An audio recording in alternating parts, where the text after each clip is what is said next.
దేవుని నామమునకు మహిమ కలుగునుగాక.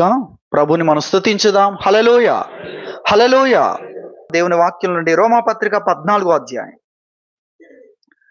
రోమాపత్రిక 14వ అధ్యాయం మొదటి నుండి మనము చదువుకుందాం. విశ్వాసం విషయమై బలహీనుడైన వారిని చేర్చుకొనుడి. అయినను సంశయములను తీర్చుటకు వాదములను పెట్టుకొనవద్దు. ఒకడు సమస్తము తినవచ్చునని నమ్ముచున్నాడు, మరి ఒకడు బలహీనుడై ఉండి కూరగాయలనే తినుచున్నాడు. తినువాడు తినని వాణ్ణి తృణీకరింపకూడదు, తిననివాడు తినువానికి తీర్పు తీర్చకూడదు. ఏలయనగా దేవుడు అతన్ని చేర్చుకొనెను. పరుని సేవకునికి తీర్పు తీర్చుటకు నీవెవడవు? అతడు నిలిచి ఉండుటయైనను పడి ఉండుటయైనను అతని సొంత యజమానుని పనియే. అతడు నిలుచును, ప్రభువు అతన్ని నిలబెట్టుటకు శక్తి గలవాడు.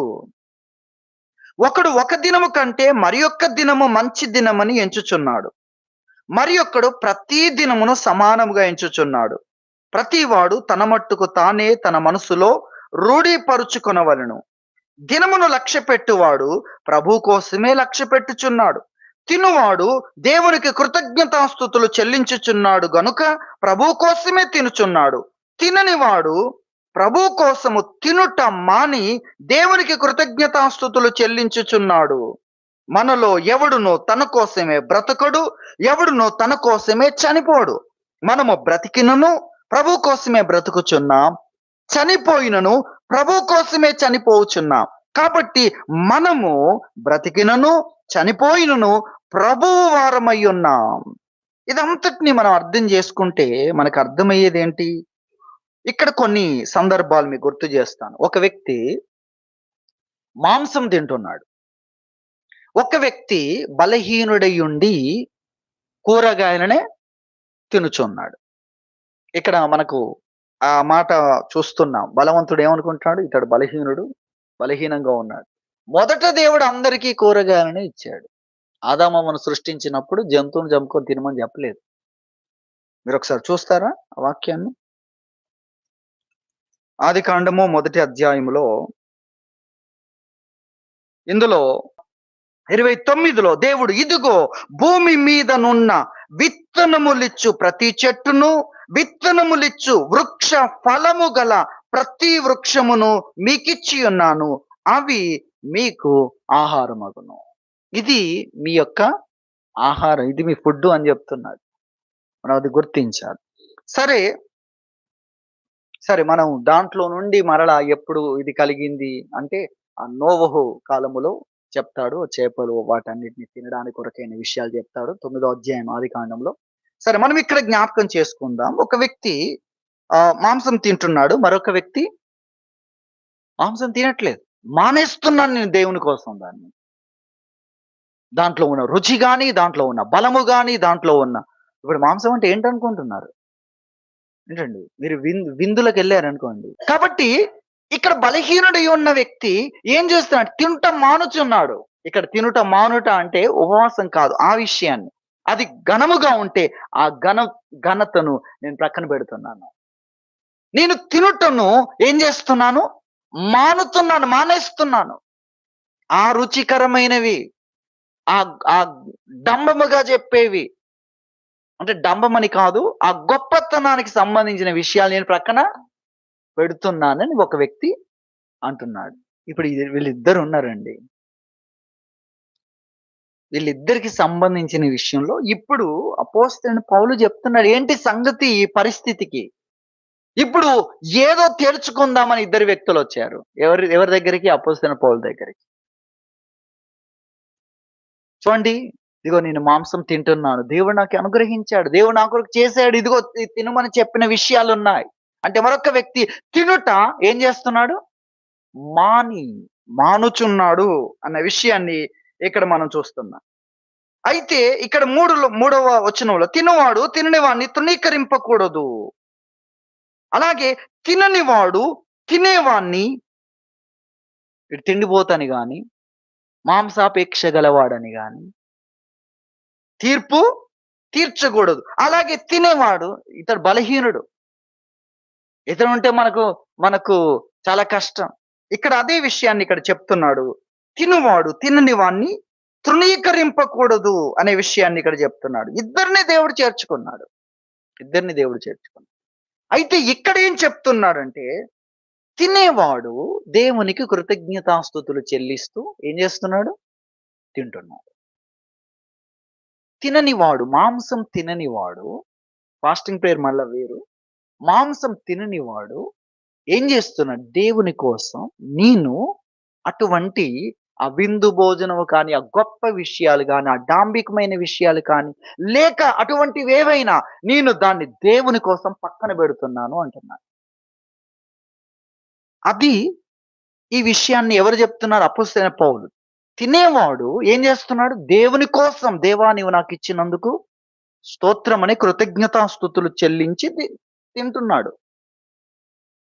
తిననివాడు నేను ఇది తినను, ఇది దేవుని కొరకు నేను ప్రక్కన పెడుతున్నాను. కొంతమంది ప్రక్కన పెడతారు. లెంట్ డేస్ లో కొంతమంది ప్రక్కన పెడతారు.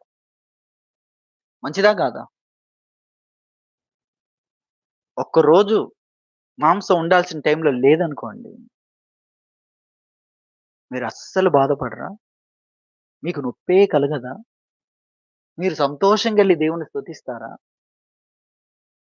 ఈ వ్యక్తి పక్కన పెడుతున్నాడు దాన్ని. అది అది ఎటువంటి విషయం? మంచి విషయం. లెంట్ డేస్ లో ప్రక్కన పెట్టడం అనేది ఒక్కరోజు 2 రోజులు కాదు, 40 రోజులు తినకుండా ఉండడం అంటే మనకు 40 రోజులు శ్రమలు రావట్లేదు. ఏది? మాంసం విషయంలో. మీకు ఇప్పుడు 40 రోజులు వచ్చాయా శ్రమలు? మాంసం విషయంలో మీ కంప్లెయింట్స్ ఒకవేళ డైరీలో చక్కగా ప్రతిది రాయగలిగితే, మనం రాయం కదా! మంచిగా రాస్తాం. మంచివి కానివన్నీ రాయం. కానీ ఉన్నదున్నట్టు రాయగలిగితే అప్పుడు మాంసం గురించి మనకొచ్చిన సమస్యలెన్ని అంటే 40 రావు. చాలా తక్కువ, నెలకొకటి వస్తుందేమో. అప్పుడు ఒక 12 అవుతాయి గదా! మరి 40 రోజులు వాళ్ళు ఏం చేస్తున్నారు? ప్రక్కన పెడుతున్నారు. సంతోషకరమైన విషయమే. ఎవరైనా ఆ 40 రోజులు ప్రక్కన పెడితే చాలా అంటే, 40 రోజులు ప్రక్కన పెడుతున్నాడు. ఫాస్టింగ్ ఉండే వ్యక్తి ఎన్ని రోజులు ఉంటున్నాడు? ఒక్క రోజు. మరి అలా గూడా మనం మాట్లాడొచ్చు. 6 రోజులు తింటున్నావు గదా! ఒక్కరోజు ప్రక్కన పెడితే నువ్వేదో దేవునికి ఏదో చేసావా?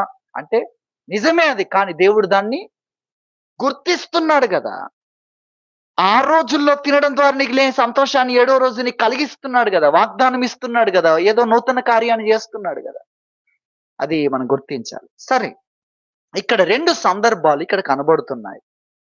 ఇది ఒక సందర్భం. రెండో సందర్భములో దినమును లక్ష్యపెట్టే ఆ విషయం గురించి 5వ వచనంలో ఒకడు ఒక దినము కంటే మరి యొక్క దినము మంచి దినమని ఎంచుచున్నాడు. ఒక దినము కంటే అంటే ఒక దినాన్ని ఎంచేవాడు ఉన్నాడు. అలా కూడా కొంచెం ఫిల్టర్ చేసి ఇద్దరుంటే ఇక్కడ ఇద్దరేమి కనబడుతున్నారు. నేను ముగ్గురిని చేస్తున్నాను. ఒక దినము కంటే మరొక దినం. అంటే ఒకడు ఒక దినాన్ని మంచి దినం అంటుండు. ఈ వ్యక్తి ఏమంటుండు? ఒక దినము కంటే, ఈ దినం కంటే ఇది. ఒక వ్యక్తి ఏమో ఒక దినము మంచి దినం అంటున్నాడు. రెండో వ్యక్తి ఒక దినము కంటే మరొక దినం మంచిది అంటున్నాడు. అంటే ఏదో ఒక దినాన్ని మంచిది అనుకునే వాళ్ళు ఉన్నారు. అయితే ఇంకొక గుంపు అది కాదు. ఆ దినం కాదు. దానికంటే ఇది మంచిది. దీనికంటే ఇది మంచిది అని చెప్తూ ఉన్నారు. అందులో మరొక మూడో గుంపు ప్రతి దినము సమానంగా చూసి మూడో గుంపు ఉంది. ఇప్పుడు ఈ 3 గుంపులు మీ దగ్గరికొచ్చినా, నా దగ్గరికొచ్చినా, ఇంకెవరి దగ్గరికి వచ్చినా అద్భుతమైన సమాధానాలు మనం ఇస్తాం. కానీ పౌలు ఇచ్చే సమాధానాన్ని మనం చూస్తే ఇక్కడ వాక్యములు 6లో చూస్తున్నాం. దినమును లక్ష్యపెట్టువాడు ప్రభువు కోసమే లక్ష్యపెట్టుచున్నాడు. తినువాడు దేవునికి కృతజ్ఞతాస్తుతులు చెల్లించుచున్నాడు గనుక ప్రభు కోసమే తినుచున్నాడు. తినని వాడు ప్రభు కోసమే. దినమును లక్ష్యపెట్టేవాడు ప్రభు కోసమే. ఒక దినం కాదు ఇంకో దినం అనేవాడు కూడా ప్రభు కోసమే.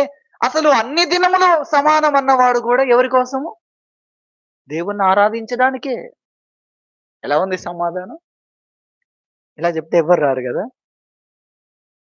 ఖండించాలి, గద్దించాలి, అది జెప్పాలి, ఇది జెప్పాలి, విభేదాలు సృష్టించాలి. ఇక్కడ ఏం జేస్తున్నాడు? మనం చదివిన ఈ వాక్యాలన్నిటిలోండి మనము అసలు టైటిల్ ఏంటి? ఏం పెడదాం టైటిల్? అనే దాన్ని గురించి ఇది వాక్యం. ఇది మనలో ఉండాల్సిన వాక్యం. మన వైఖరి ఇలా ఉండాలి. మన వైఖరి ఇలా ఉండాలి. ఏదో మనం అనుసరిస్తున్నాము గనక ఇదే కరెక్ట్. ఇది గాని వాళ్ళందరూ ఎంతైనా మీరు వెనకాల ఉంటారు. మీరు ఆ విధంగా, మీరు ఈ విధంగా, నేను చాలా గొప్పగుంటాను. తీర్పు తీర్చడం కానీ, తృణీకరించడం కానీ ఇవన్నీ మానుకోవాలి. మానుకోవాలి. అటువైపు ఉన్నవాడు కూడా దేవుడే దేవుడు. ఆ ప్రేమ ఆయనకు వారి పట్ల ఉంది. నీ పట్ల కూడా ఉంది. అందరిలో కూడా ఇక్కడ సంఘము లోపల నేను చెప్తున్నా. సంఘము లోపల ఉన్న విషయాలు. ఎక్కడైనా కూడా ఈ విషయాలు వర్తిస్తాయనేది మనం గుర్తించాలి. ఎక్కడైనా ఈ విషయాలు వర్తిస్తాయి. ఎందుకు ఎక్కడైనా వర్తిస్తాయి? కానీ సంఘ పరిధిలో మీరు అర్థం చేసుకోండి. బయట కూడా వర్తించడానికి అపోస్తలుడైన పౌలు కొన్ని మాటలు చెప్పాడు. ధర్మశాస్త్రం కలిగిన వాడికి నేను ధర్మశాస్త్రము కలిగిన వ్యక్తిలాగున్నాను. ధర్మశాస్త్రం లేని వ్యక్తికి నేను ధర్మశాస్త్రము లేని వ్యక్తిగా ఉన్నాను. 1 అధ్యాయం చూడండి. 1 అధ్యాయంలో 21 నుండి లేక 20 నుండి మనం చూస్తే 19 నుండి కూడా మనం చదువుకుందాం. నేను అందరి విషయము స్వతంత్రుడనై ఉన్నను, ఎక్కువ మందిని సంపాదించుకొనుటకై అందరికిని నన్ను నేనే దాసునిగా చేసుకొంటిని. యూదులను సంపాదించుకొనుటకు యూదులకు యూదుని వలె ఉంటిని. ధర్మశాస్త్రములకు లోబడిన వారిని సంపాదించుకొనుటకు నేను ధర్మశాస్త్రములకు లోబడిన వాడును కాకపోయినను ధర్మశాస్త్రమునకు లోబడిన వాని వలె ఉంటిని. దేవుని విషయమై ఆ విషయాన్ని చెప్పాడు. అలాగే 22లో బలహీనులను సంపాదించుకొనుటకు బలహీనులకు బలహీనుడనైతిని. చూసారా? ఇక్కడ కూడా వర్తిస్తుంది ఇది. ఇక్కడ కూడా వర్తిస్తుంది. ఎందుకంటే నీ స్థానములోనే నీవు ఉంటే అందరికి ఉపయోగకరంగా నువ్వు ఉండలేవు. ఇతరుల స్థానాన్ని కూడా నువ్వు గుర్తించి ప్రభువు నేను ప్రభువును అని అక్కడే ఉంటే ఒకటే పని చేసేవారు. మనమందరం ఆయన దగ్గర వెళ్లి నిలబడేవాళ్ళం. మీరందరూ నరకపాత్రులు నరకానికి వెళ్ళండి అన్న ఒక్క మాట తప్ప ఇంకేది ఉండేది కాదు. కానీ ప్రభువు తన స్థానాన్ని విడిచిపెట్టి మన స్థితిని చూసి నశించిన దానిని ఏం చేశాడు? వెదకడం మొదలుపెట్టాడు. ఎక్కడికి వెళ్ళింది? ఎక్కడ దారి తప్పింది? ఎక్కడ చిక్కుకుంది? ఎందుకు రాలేకపోతుంది? ఏవి బంధిస్తున్నాయి? కృంగుదలన? లేకపోతే భీకరులైన వారా? లేక దుష్టులైన వారు ఏమన్నా సంకెళ్ళు వేశారా? కాడి మోపారా? రావాలని ఉన్న రాలేని పరిస్థితా? లేక రాకపోవడానికి లోపల ఉన్న అపరాధ భావననా? అసలేంటి?